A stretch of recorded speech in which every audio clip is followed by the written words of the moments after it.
વગર ફીડબેક કે ખાલી બરાબર.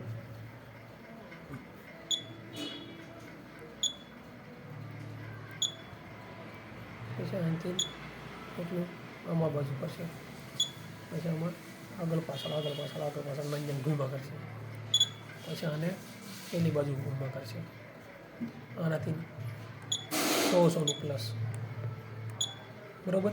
હવે અહીંયા એક બટન છે આ, એ અહીંયા જે સ્વિચ આવતી હોય ને એ બંધ થઈ જાય અને ડાયરેક્ટ અહીંયા જે આવ્યું હોય ને એની પર કામ કરવા મળે, ડાયરેક્ટ ચાલુ થઈ જાય એમ. આ કરવું તો અહીંયા જે આપ્યું હોય ને એ કરીએ તો કામ કરે, અને આને બ્લોક અને બંધ કરી દો એટલે આ પેડ છે એમ સમજી લે. અહીંયા પેડમાં જે સ્વિચ આવે ને એમ તો બેગ જાય.